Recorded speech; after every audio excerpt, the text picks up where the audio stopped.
Hallo, mein Name ist Monika Föhner. Ich bin Expertin für ADHS, Kinder und Familien.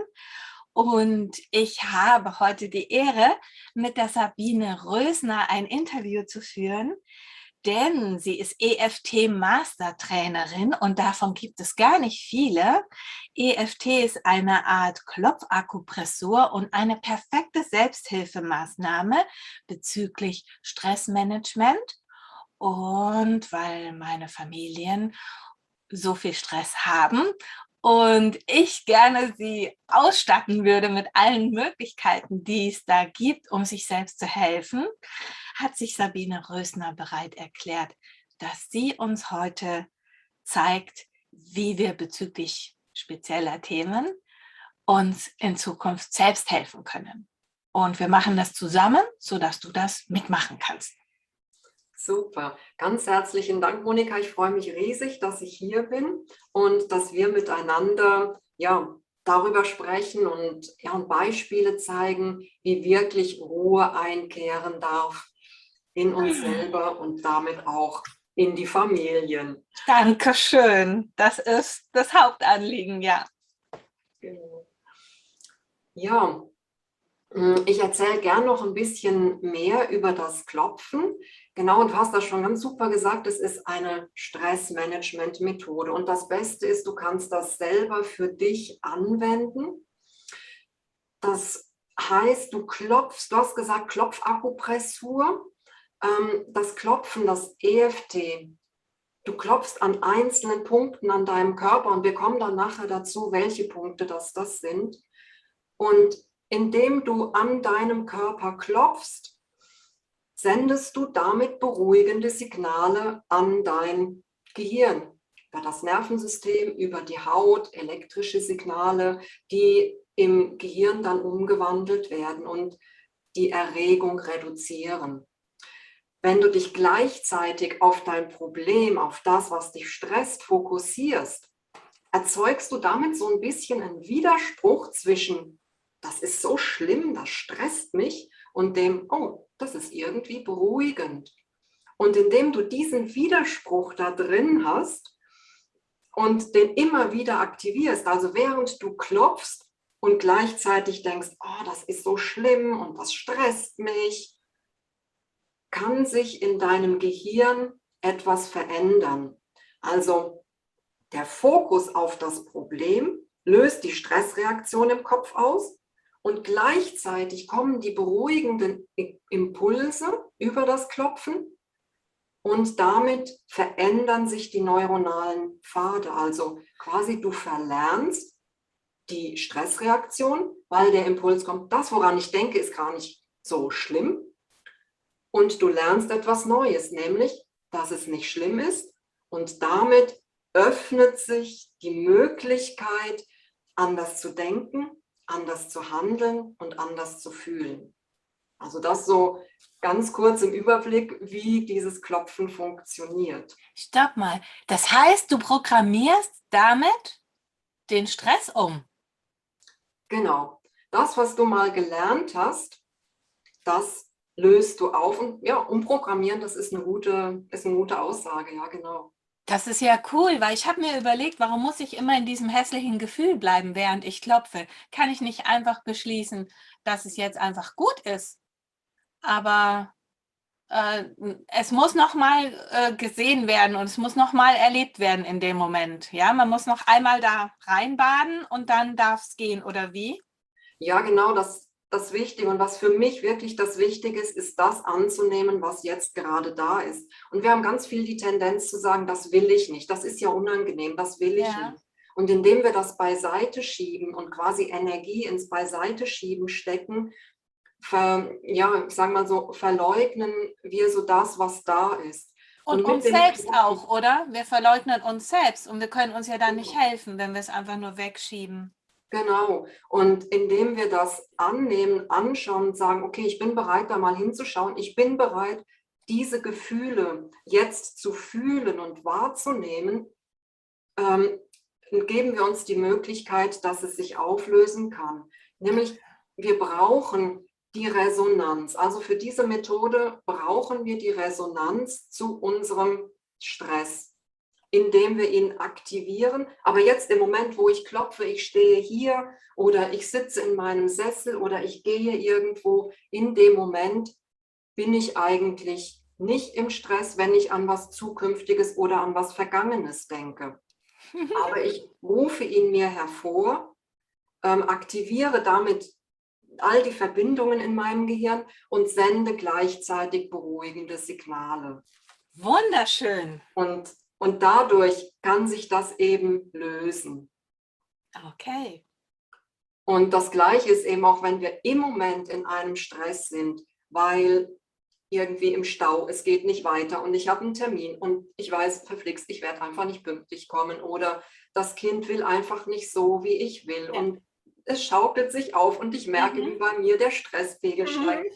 Wenn ich dann klopfe, an diese Punkte aktiviere und dabei atme, komme ich in den Moment. Ich komme wieder zu mir zurück und kann ganz anders reagieren, weil ich nicht außerhalb von mir bin, sondern mich bewusst auf das konzentriere, was gerade da ist, meinen Körper spüre, meinen Atem spüre und mich so mit mir selber verbinde und die Kraft wieder in mir selber finden kann.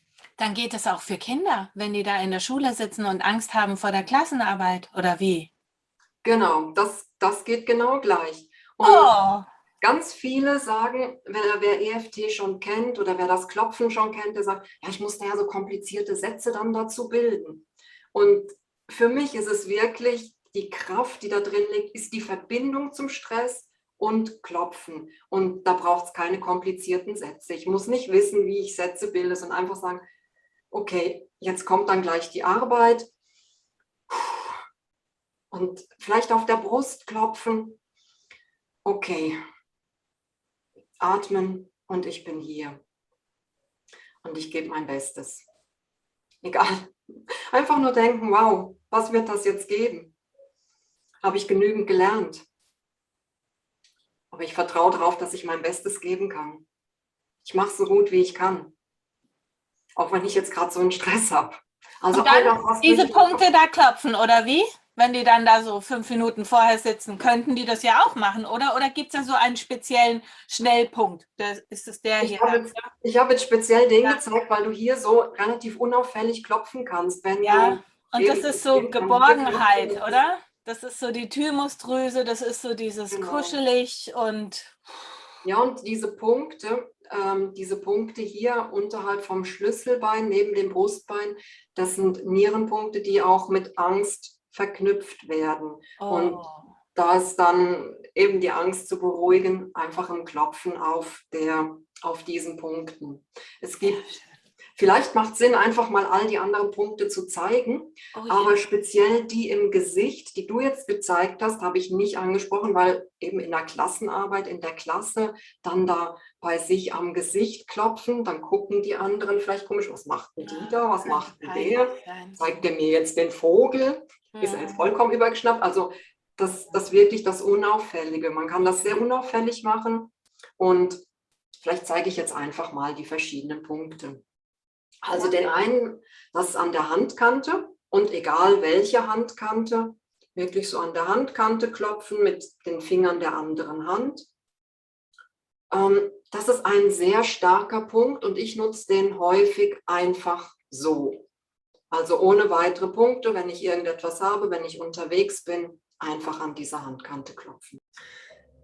Genau, also an diesem Punkt, wenn man es jetzt richtig nach dem Konzept machen wollte, wäre es, da fokussiere ich mich auf das Problem und bilde ein und sage, auch wenn mein Mann mir jetzt gerade so Mist erzählt hat und mich das vollkommen ärgert, und dann kommt hinten dran irgendeine Aussage, dass ich okay bin.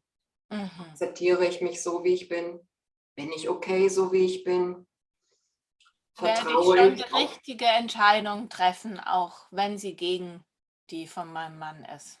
Ja, genau. Ich bin ja Erlaube ich mir, nach meinem besten Wissen und Gewissen zu entscheiden?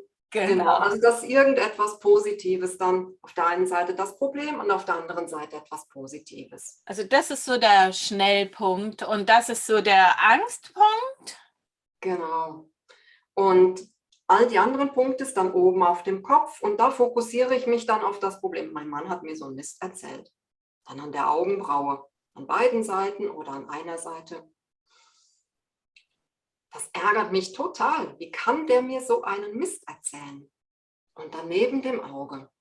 Und dann, aber ich sage ja nur, dass der mir Mist erzählt hat. Ich mache ja jetzt nichts umprogrammieren. Ah doch, indem ich diese Punkte mache, ist es ja gar nicht mehr so schlimm für mich, dass er Mist erzählt hat, oder wie? Genau, das ist dann das Ergebnis. Ah. Und eben du nimmst das damit an. Der hat mir so einen Mist erzählt. Und ich bin so wütend. Wie kann der sowas erzählen? Also jetzt klopft mir unter dem Auge und dann unter der Nase. Das ärgert mich. Jedes Mal erzählt er mir einen Mist. Und vorhin schon wieder. Aha. Und dann so am Kinn. Und so kann ich mit mir selber reden, meinen ganzen Ärger da Vor dich hinein. hinschimpfen. Vor mich hinschimpfen. Oh ja, ist gut. Und eben etwas, was wir vielleicht im Alltag viel zu wenig dürfen, vor uns hinschimpfen. Und niemand will das hören. Wir müssen ja lächeln, wir müssen funktionieren. Ja, und immer wenn du mit dir perfekt klopfst, sein. wenn du mit dir klopfst, du musst nicht funktionieren. Ja. Ich Sondern darf dem Raum geben, dass es mich ärgert. Genau. Okay. Und dann geht es auch weg, weil ich das jetzt mache, oder wie?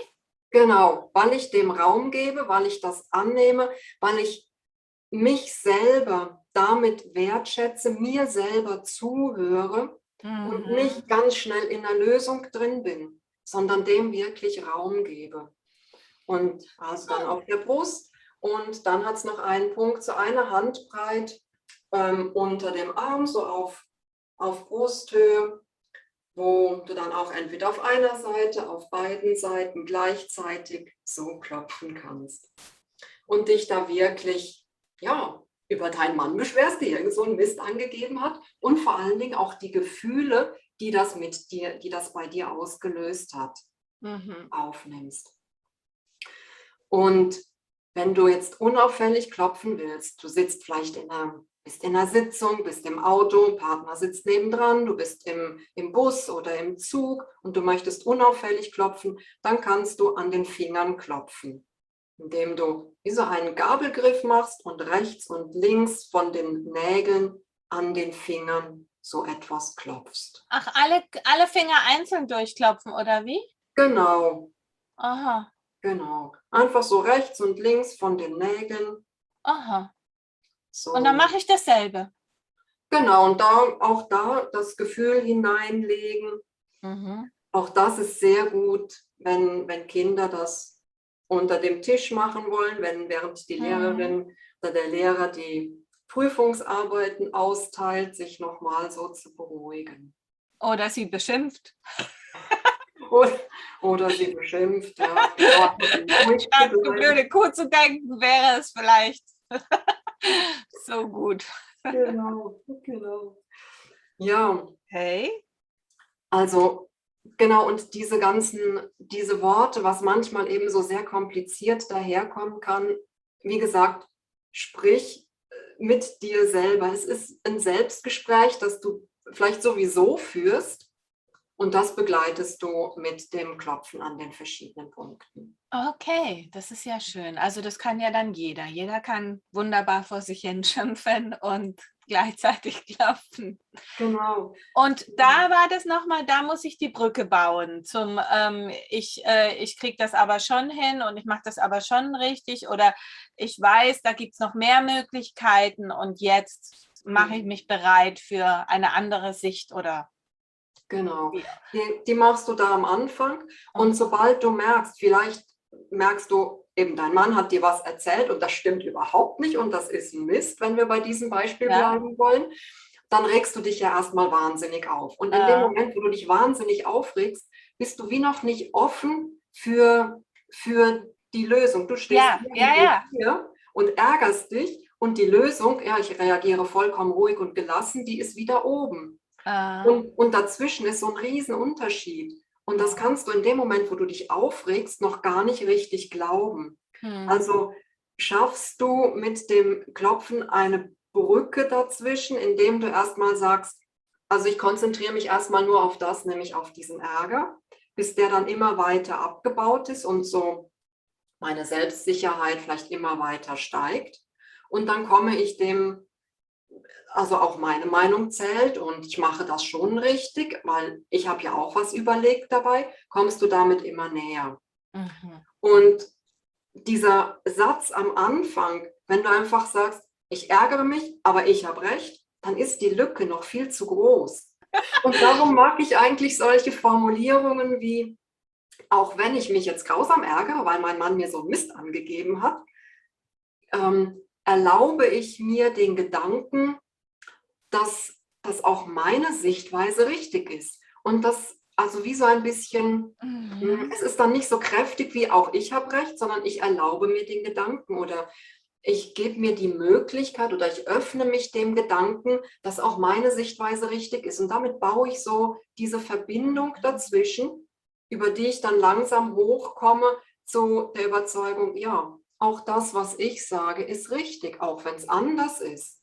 Wir Okay, beide haben unsere Sichtweise. okay. Und Hier fange ich an, da baue ich die Brücke, so ist es, aber das, was ich empfinde, ist auch irgendwie richtig. Da baue ich die Brücke und dann lasse ich erst den Ärger los und sage so, genau, und jetzt reicht es mir aber und so und so. Und irgendwann, wenn ich dann fertig bin mit Klopfen, ja. dann ist auch meine Sicht okay und auch die von meinem Mann in dem Moment, oder wie? Genau, also je mehr sich der Stress dann abbaut, indem das, was hatten wir jetzt schon wieder gesagt, ähm, dann kannst du merkst dann wirklich, wie der Stress nachlässt. Warte mal kurz. Ich bin im Telefoninterview, mein Schatz. Du musst schnell auflegen. Tschüss. Ich rufe dich an, wenn ich fertig bin, okay?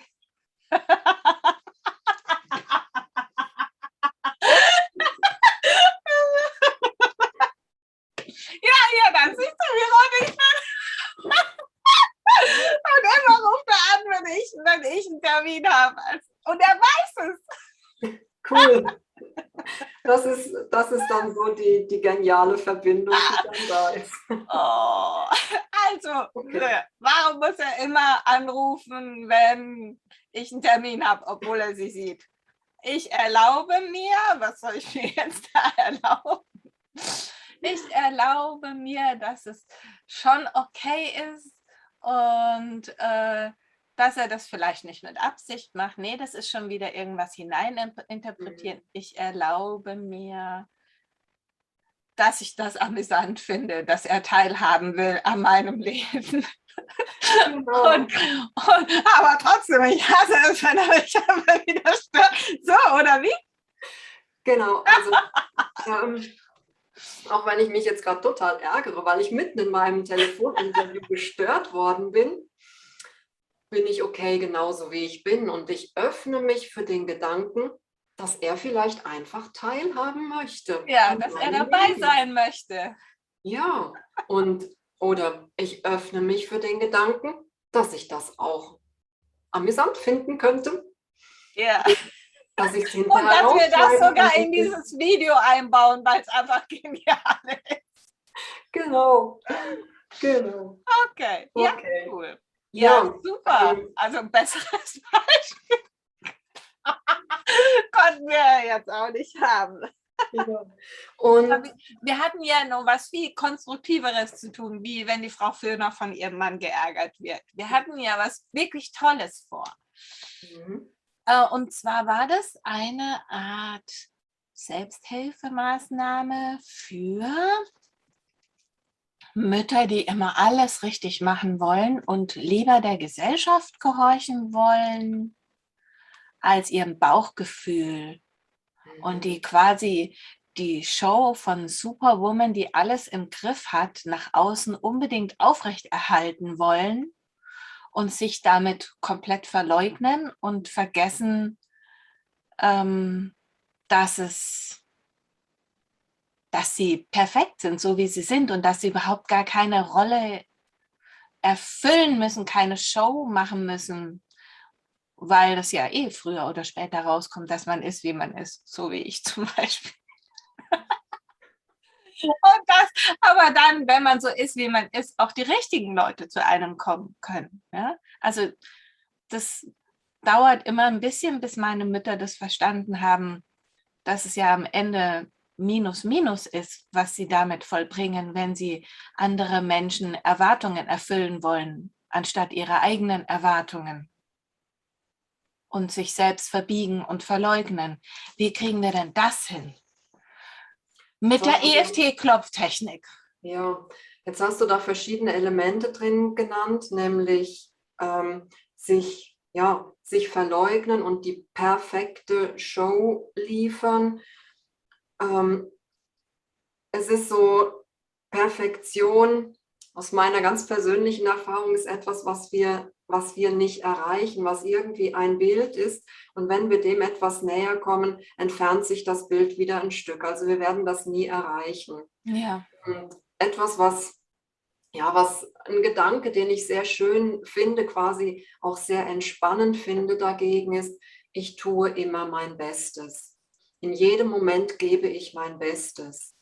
Und das kann, wenn ich jetzt heute hier stehe und zurückblicke, sage, da hätte ich anders handeln können, dann kann ich das aber nur beurteilen aus der Sicht von heute. Weil damals habe ich andere Möglichkeiten, andere Informationen gehabt, andere Ressourcen und Fähigkeiten gehabt und habe auch damals das Beste gegeben. Natürlich, genau. Und das ist so das eine. Und wer hat uns denn gesagt, was perfekt ist? Also da sind auch Stimmen von anderen, sagen das von der Gesellschaft, der Nachbarin, der Lehrerin, den eigenen Eltern, dem Partner, Ansichten darüber, was richtig und was falsch ist, wie es sein muss. Und wenn wir uns daraus irgendwie, also erstmal dessen bewusst werden, dass vielleicht manches gar nicht aus uns selber kommt, sondern übernommen ist. Und wir uns dann auch die Erlaubnis geben zu sagen, in jedem Moment gebe ich mein Bestes. Mit all den Informationen, mit all den Ressourcen und Fähigkeiten, die ich im Moment habe, gebe ich mein Bestes. Aber vielleicht geht es auch darum, dass man gar nicht das Beste geben will für andere Leute, für andere Ansichten, sondern erstmal das Beste für mich. Also die haben ja noch nicht mal gefunden, wer sie selber sind. Sie erfüllen die Rolle von allen Menschen, aber sie wissen nicht, was sie selber wollen. Also warum sollte ich das Beste geben wollen für andere Menschen, die komische Ansichten haben? Ja, ich bin ein bisschen provokant, aber es ist so. Ja, ja. Das ist auch nicht das, was ich damit sagen wollte, dass ich mein Bestes für andere gebe, sondern eigentlich, ich bin okay, so wie ich bin. Und ich entscheide immer gut und richtig. Genau, Okay. also das meine Meinung, mein Sein, mein Denken, das ist gut, das kommt aus mir heraus und ja, und dann bin ich in Interaktion mit anderen, aber ich mache nicht nur das Beste, weil die anderen das wollen und die anderen sagen, was gut ist, sondern weil ich mit all meinen Fähigkeiten aus mir heraus handle und denke. Aber so wie du gesagt hast, eben, das ist etwas, das nicht so mit dem Fingerschnips dann einfach da ist, sondern was wirklich das Bewusstsein, sich wieder auf sich zurückbesinnen. Und wenn du jetzt gefragt hast am Anfang, wie wir das mit dem Klopfen machen können, haben gezeigt, dieses an der Handkante klopfen und einfach sagen, auch wenn ich all diesen Stress habe, auch wenn ich all diese Fehler mache in den Augen der anderen und vielleicht auch in meinen eigenen Augen. Oh ja. Auch wenn ich all diese Probleme habe, jeden Tag aufs Neue. So, und jetzt dann kommt etwas, ja, ich bin okay, wie ich bin. Oder ich bin gut so, wie ich bin. Ich mache es so gut, wie ich es kann. Jeden Tag und in jeder Situation. Und das ist gut für meine Kinder, sonst wären es nicht meine Kinder. Genau, also da wäre ich nicht die Mutter dieser Kinder. Ja, also da die Sätze reingeben, die du gerne hören möchtest. Dir diese selber sagen. ich vertraue darauf, dass ich einen Weg finde, dass wir alle friedlich miteinander leben können, ohne jeden Tag Streit zu haben. Also was sind dann da Hoffnungen? Und auch hier wieder erst haben wir das Problem, ich muss es perfekt machen, ich schaffe das nicht. Alle haben so viel Erwartungen, die ich nicht erfülle. Ich kann meine eigenen Erwartungen nicht erfüllen. Jeder schimpft und meckert an mir herum, alle zerren an mir und an meinem Kind herum. Wir machen es niemandem recht, wir sind ein Fehler im System. Ja, alle geben mir Belastung die für Schuld. alle. Ja.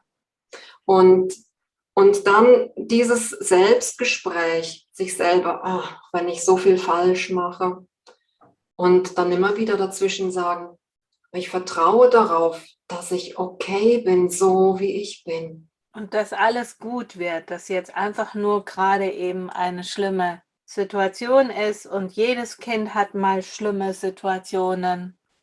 Genau. Hier an den Seiten. Okay. Und das ist so anstrengend. Und ich kann wirklich nichts recht machen. Ich sehe das ja jeden Tag. Mein armes Kind. Mein armes Kind. Das ist da und wird die ganze Zeit nur angemeckert und sogar von mir, weil ich mir auch nicht mehr zu helfen weiß. Genau. Aber ich vertraue darauf, dass ich immer das Beste gebe, was ich geben kann. Und eine Lösung finde. Und wenn wir so abwechselnd immer mal wieder den Fokus auf das Problem legen, es klappt irgendwie nichts. Jeden Tag haben wir Streit miteinander. Das ist so schlimm und ich bin dafür verantwortlich, weil ich ja mitstreite. Und ich sollte es besser machen. Ich sollte es versuchen zu verhindern und ich weiß nicht wie. Ja.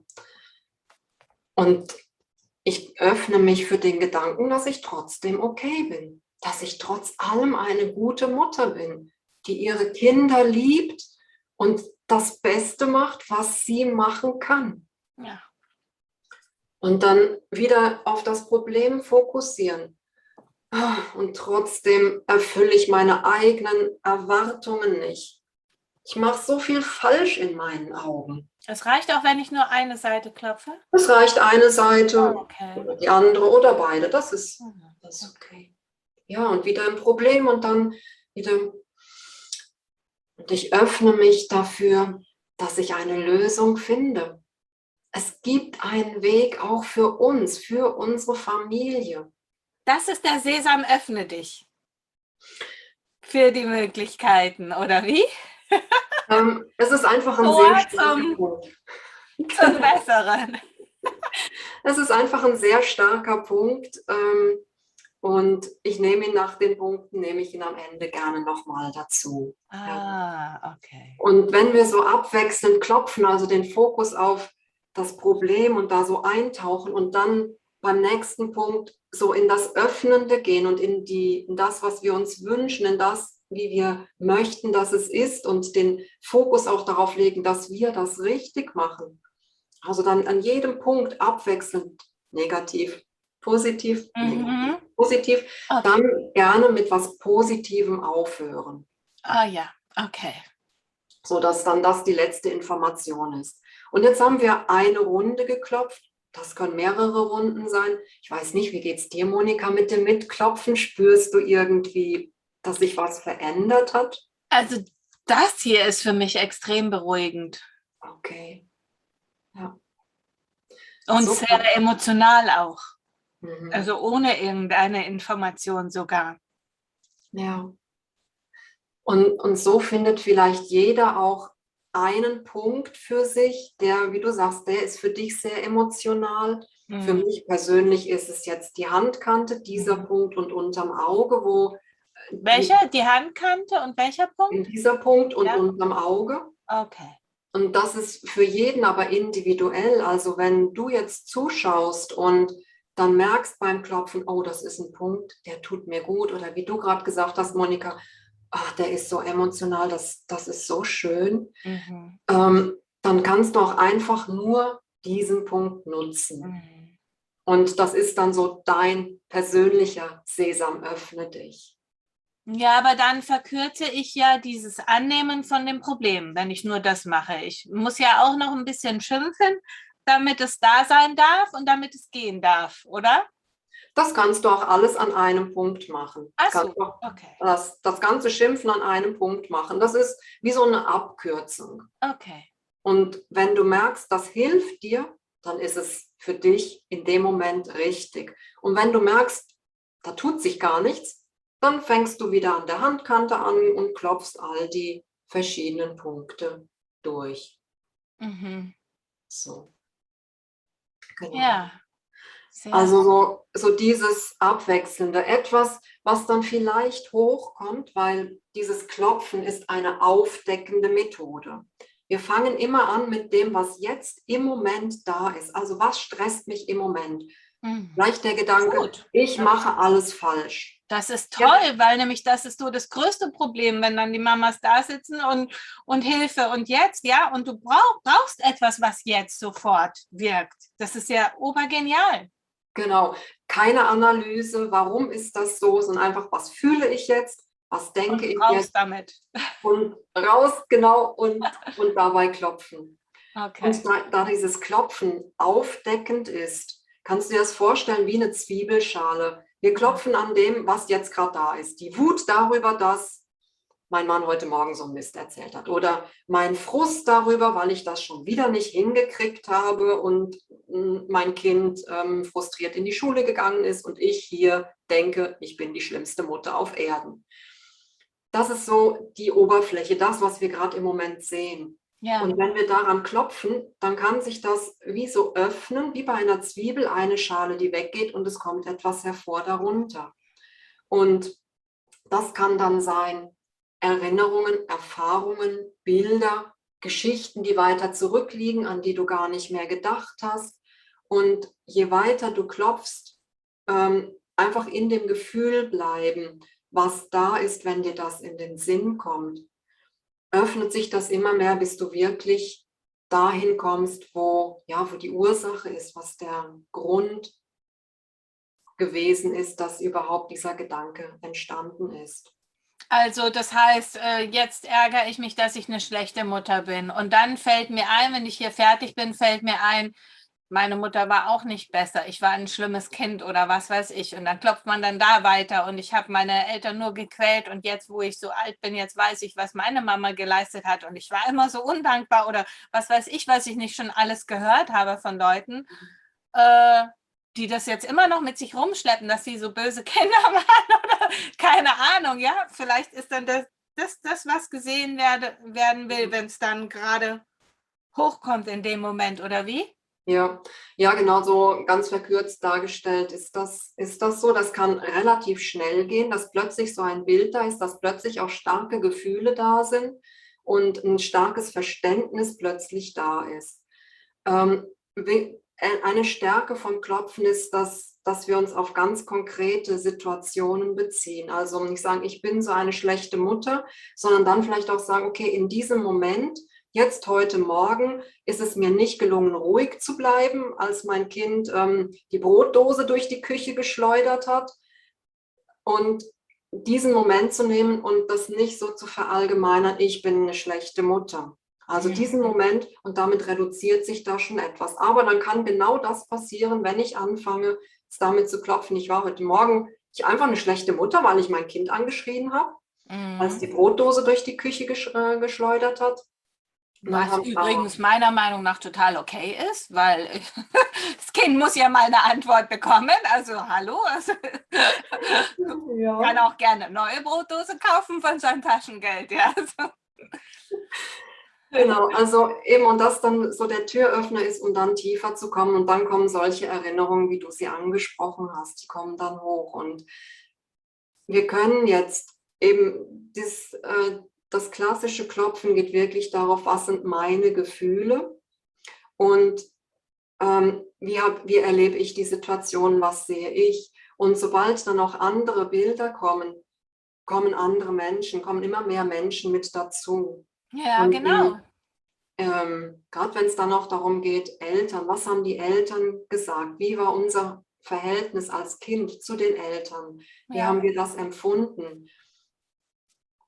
Besteht die Möglichkeit, diese gedanklich mit einzubeziehen? Weil oft ist das Problem ist ja nicht aus dem Nichts entstanden, sondern wir nehmen etwas mit, wir tragen etwas mit, wir tragen etwas weiter und die Reaktion, die wir zeigen, die Reaktionen, die die Kinder zeigen, sind Strategien, mit etwas umzugehen, was möglicherweise im ganzen System, im ganzen Familiensystem der Ahnenseite der Mutter, Ahnenseite des Vaters oder auf beiden Seiten mit drin ist. Und die Wertschätzung für die Strategien und die Wertschätzung, also für unsere eigenen Strategien, für die Strategien, die auch unsere Ahnen auf ihre Erlebnisse hatten, diese Wertschätzung, die bringt sehr viel Ruhe und sehr viel Heilung.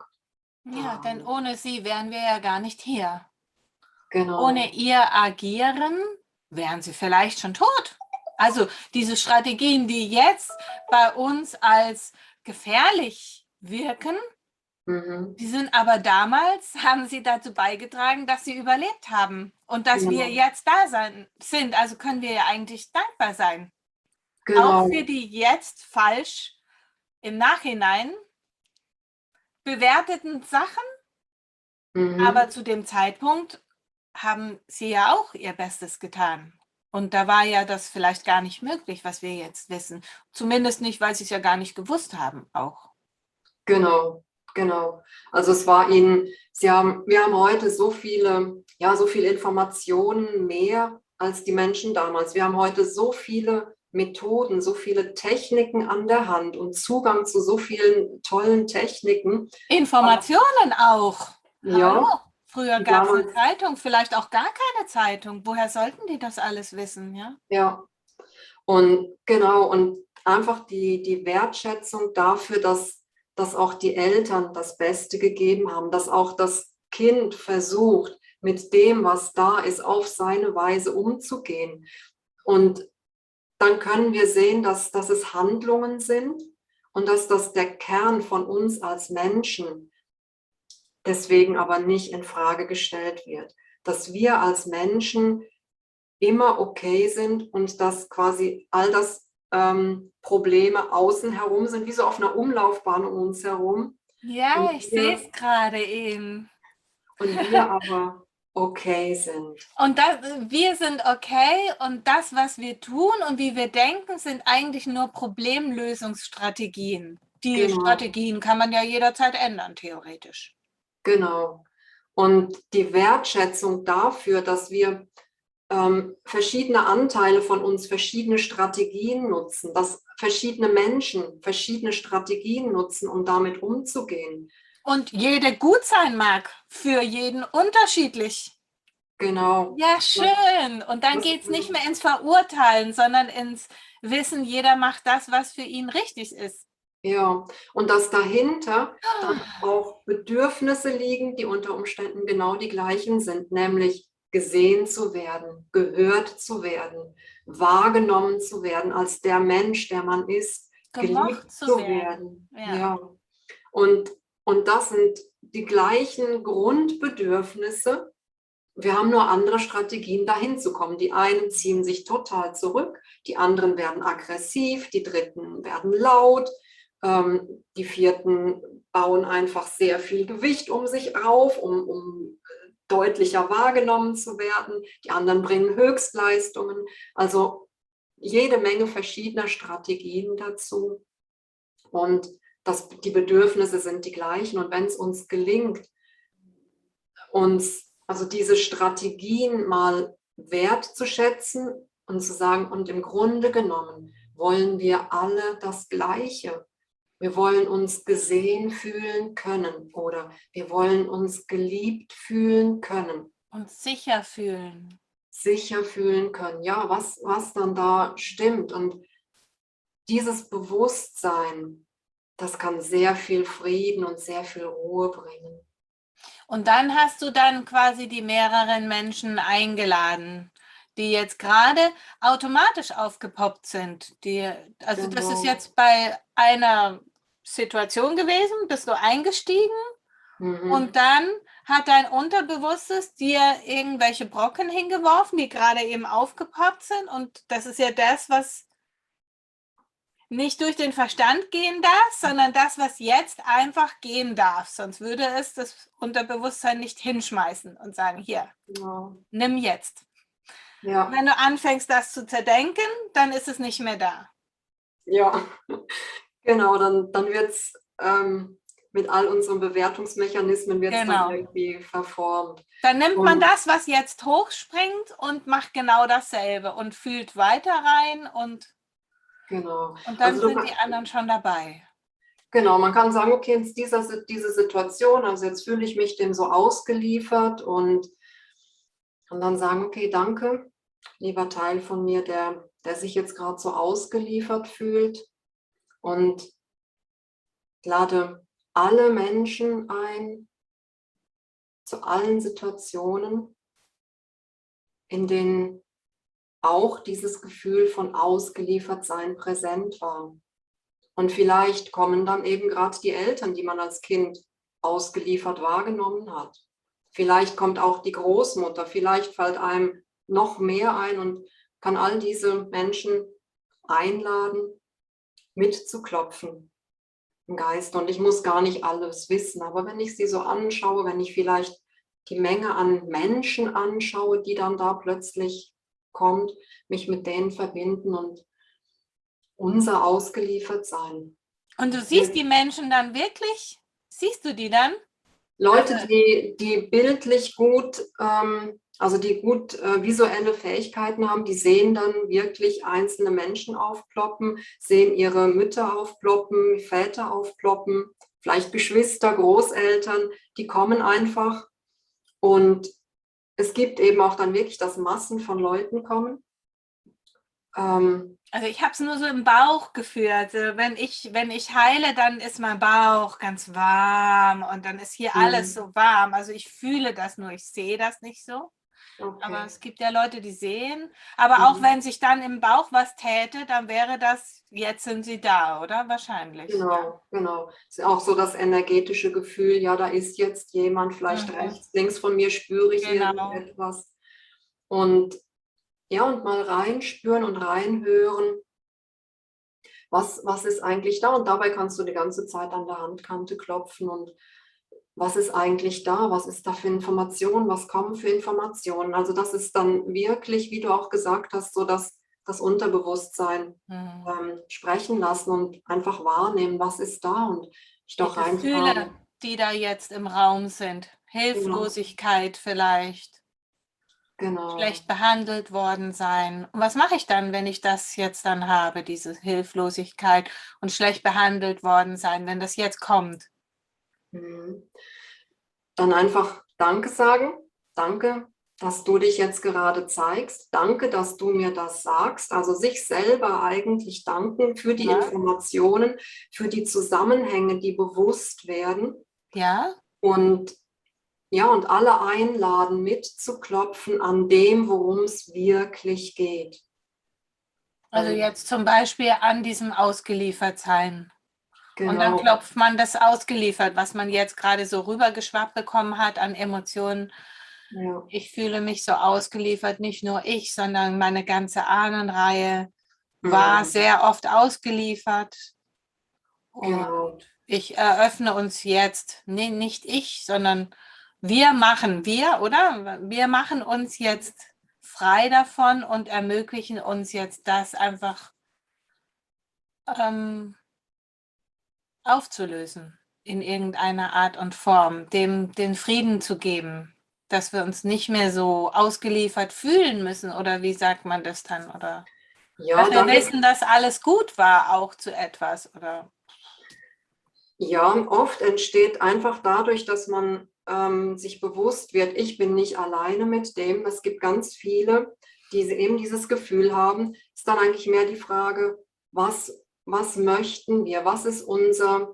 Was ist unser Wunsch. gemeinsamer Wunsch? Oh, wir möchten uns natürlich nicht mehr so fühlen. Ja, und wir möchten uns gesehen fühlen, wir möchten uns kräftig fühlen. Und wenn das von innen heraus kommt, also ohne dass Ja, ich das jetzt bewusst ins System reingebe, ja, sondern von innen heraus kommt, wir möchten uns gesehen werden, einfach so, oder wir möchten einfach leben können, so wie wir sind, uns in ausdrücken Frieden. können, so wie wir sind, sagen, okay, und jetzt mache ich mich auf den Weg und ich bitte euch, dass ihr mich alle unterstützt, wenn Mhm. ich mich jetzt auf den Weg mache, das zu leben, was wir alle so gern gelebt hätten. Also dann ist Okay, also die Frage, was wollen wir? Also genau.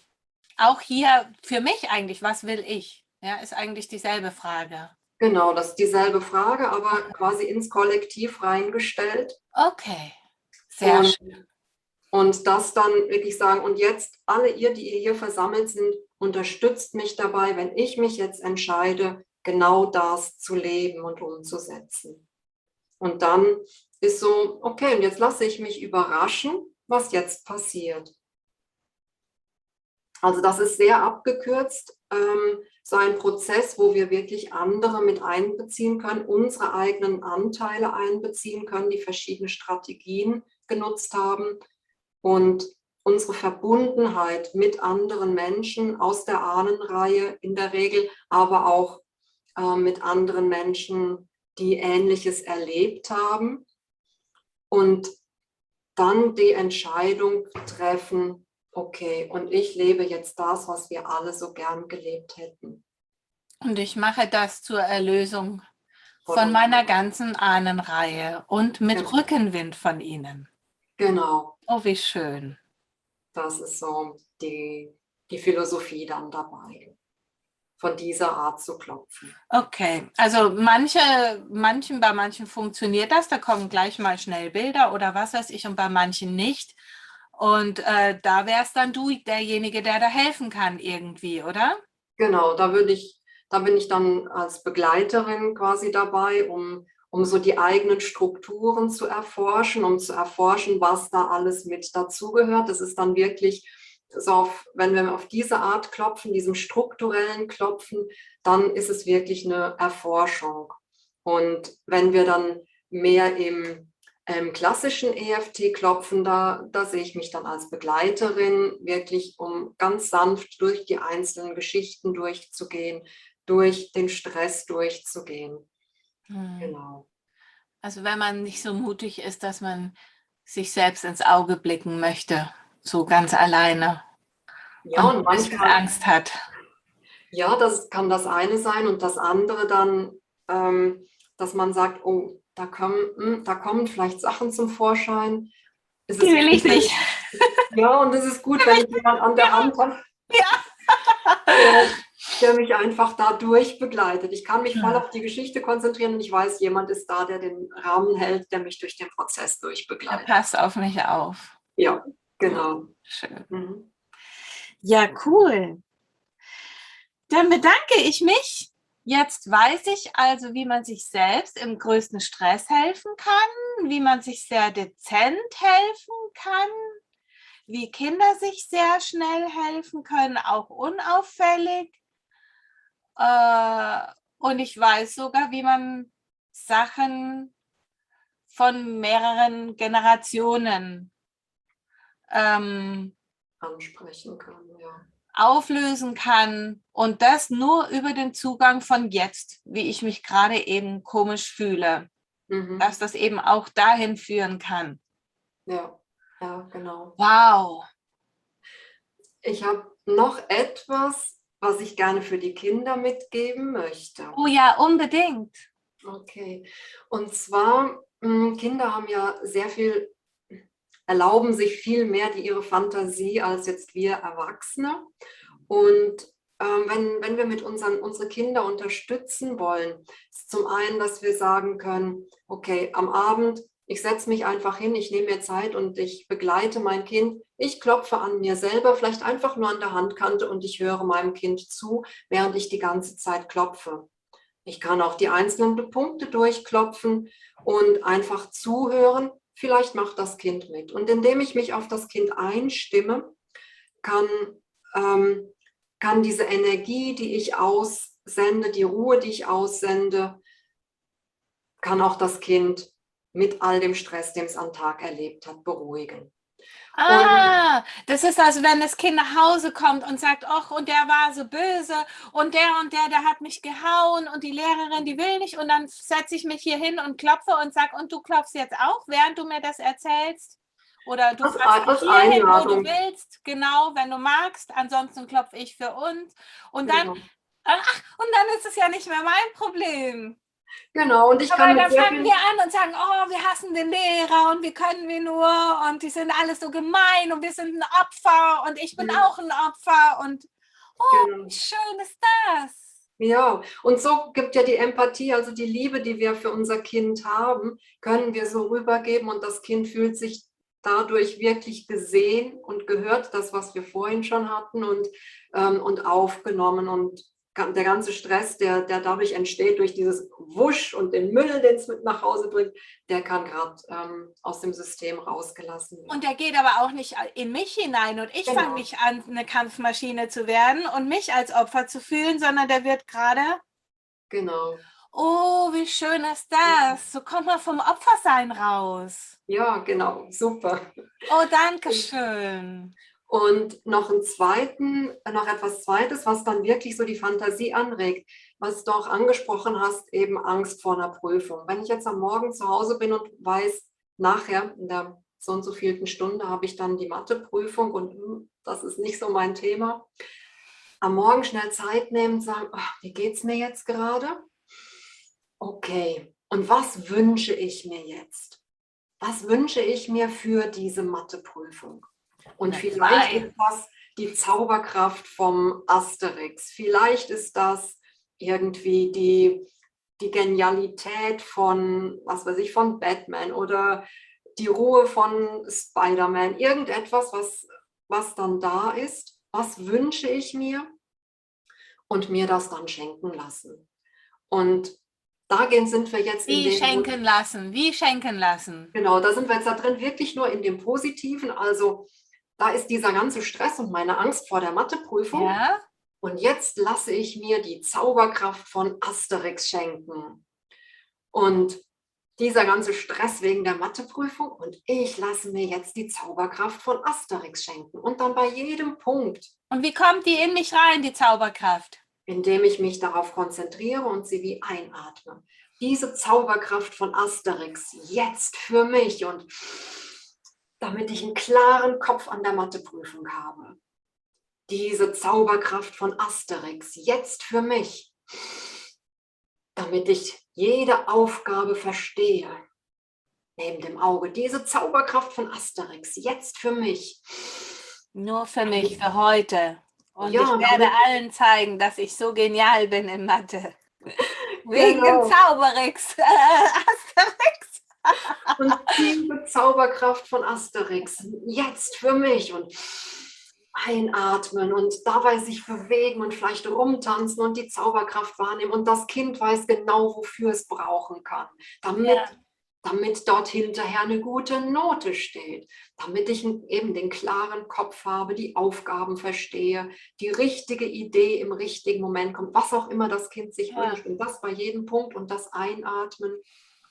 Eine Runde, 2 Runden und durch dieses Einatmen und den Fokus auf das, was ich will, das gibt so viel Kraft, das gibt dann auch einen Glauben an sich selbst, dass, ja, dass das viel mehr Stärke gibt, als wenn ich mir das einfach nur sage, okay, ich hab ja gelernt, das wird schon irgendwie gut gehen. So, ja, atmen wir wirklich Energie ein, schenken uns diese Energie und sind kraftvoller. Das kann ja die Mama mit dem Kind vorher machen, Genau. bis es das irgendwann alleine macht. Aber ich würde es trotzdem wahrscheinlich vor jeder Klassenarbeit einfach nochmal machen mit dem Ja, Kind. ja, genau. Und dann nachher sagen, so, um welcher Punkt jetzt, wo magst du dir jetzt noch einen geheimen Punkt aussuchen, wo du jetzt ganz kurz vor der Klassenarbeit das nochmal dir alles nochmal reinholst, nochmal schnell? Mhm. Welcher Punkt? Wahrscheinlich bei mir ist der hier da und dann. Und dann geht's los. Oh, wie schön. Genau.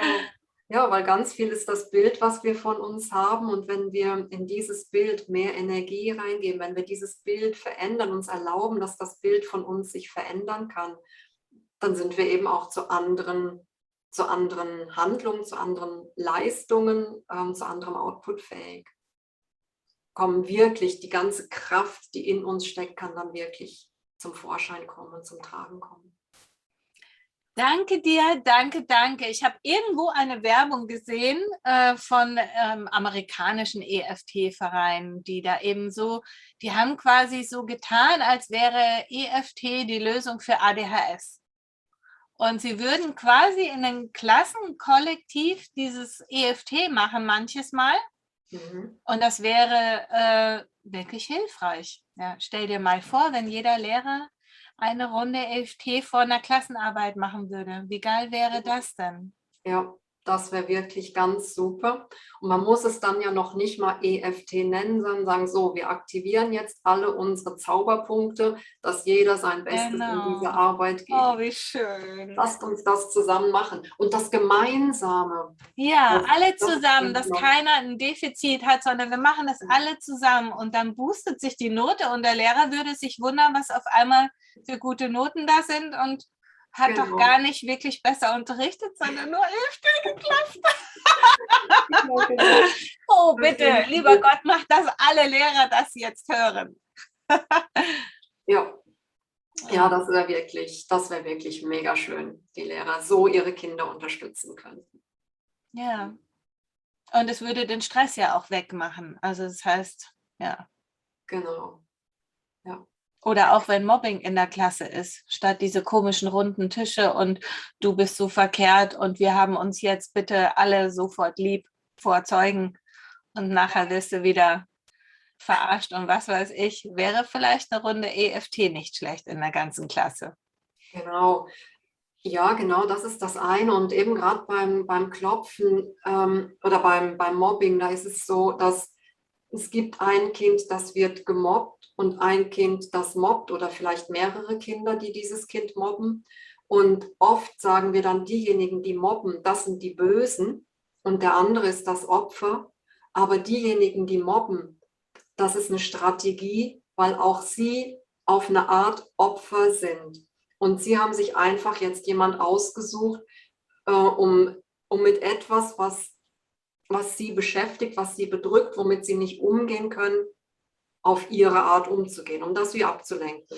Und wenn wir immer nur sagen, ihr seid die Bösen und du bist der Arme, werden wir dem Ganzen nicht gerecht, weil auch die Bedürfnisse von den Kindern, die mobben, werden damit gar nicht wahrgenommen, gar nicht aufgenommen. Aber wenn du dir überlegst, also ich habe das Thema ja durch mit meinem Sohn, ja, und ich war so schon, es ist schon viel verlangt von einem Kind, wenn man dann sagt, so, okay, du wirst jetzt hier geschlagen und was weiß ich und es gehen 5 Jungs auf dich los und die lungern dir überall auf und schmeißen deinen Rucksack auf die Autobahn und was weiß ich und du sollst bitte jetzt Verständnis haben, weil der Kemal oder wie auch immer er heißt, da an seinem Goldkettchen nuckelt und seinen Vater nicht interessiert, ob er zu Hause ist oder nicht. Also es ist schon viel verlangt von einem Kind, das schon fertig gemacht wird, dann den Horizont so weit aufzumachen und zu sehen, hey, in dem Moment, wo ich seinen Vater spreche, dann ist aber Polen offen, ja, und der versucht nur stark zu sein, weil er zu Hause an nichts ist und das auf meinem Rücken auszutragen, das ist schon viel verlangt von einem Kind, das so fertig gemacht wird. Aber vielleicht, eben wenn es von dem Kind viel verlangt ist, von allen, die damit in dem ganzen Prozess sind, das anzuschauen, eben nicht nur diese Seite und jene Seite, sondern dass es dann noch sehr viel mehr Seiten gibt. Und eben, dass es in diesem Klopfen, diesem strukturellen Klopfen drin, würde das alles mit einbezogen. Es würden all diese Menschen mit einbezogen. Der Vater von dem Jungen, der schlägt und den Rucksack auf die Autobahn schmeißt, auch er ist irgendwie Opfer von irgendwas. Ein Opfer von irgendwem. Ja. Und man würde all die quasi so energetisch mit einladen, auch auf der Seite vom Kind, wo vielleicht Opferstrukturen in der Familie irgendwo drin sind oder Muster drin sind, all das mit einladen, um so insgesamt Frieden zu finden im energetischen Sinne. Ja. Und Und so ist es ja auch mit Mann und Frau und Vergewaltigung. Und das ist auch ein großes Thema in jeder Familie, nicht nur ADHS-Familie. Wenn du irgendwo energetisch arbeitest, es ist eine Frage der Zeit, wann sowas kommt, von welcher Generation und was weiß ich. Auch da ist es einfach zu sagen, der Vergewaltiger ist der Böse, aber der ist Vergewaltiger, weil er reagiert auf irgendetwas. Und das wurde auch mit ihm gemacht. Und es hilft ja nicht, wenn wir immer suchen, du bist schuld und du bist schuld und du bist schuld und du bist schuld und vor 10.000 Jahren du bist schuld, sondern es muss ja einfach Frieden reinkommen und es muss ja das Verständnis kommen, jeder reagiert unter Umständen einfach nur auf irgendetwas, auf manchmal seltsame Weise, aber es ist eine Reaktion. genau, das ist genau richtig. Ja. Und eben so dieser Respekt oder die Wertschätzung für die Art vom Umgang, das ist in manchen Situationen fällt das leichter und in manchen Situationen, jetzt gerade was du angesprochen hast mit Vergewaltigung, ist sicherlich nicht einfach. Und das ist sicher gut, in so Situationen sich begleiten zu lassen, um da sich langsam dem anzunähern und wirklich im eigenen Sinne Frieden für das ganze System dann zu bringen. Ja, weil das alleine durchzumachen, das ist dann schon schwierig, ja. Ja. Da könnte man dann ganz schlimm abdriften. Ja, genau. Danke dir für diese wertvollen Inputs und danke dir auch für die Perspektive zeigen für solche unlösbaren Dinge, die man so als erstes Mal als unlösbar sieht. Ganz herzlichen Dank, Monika, für unser Gespräch und für die Chance, das etwas vorzustellen, Möglichkeiten aufzuzeigen. Hat mir sehr viel Spaß gemacht.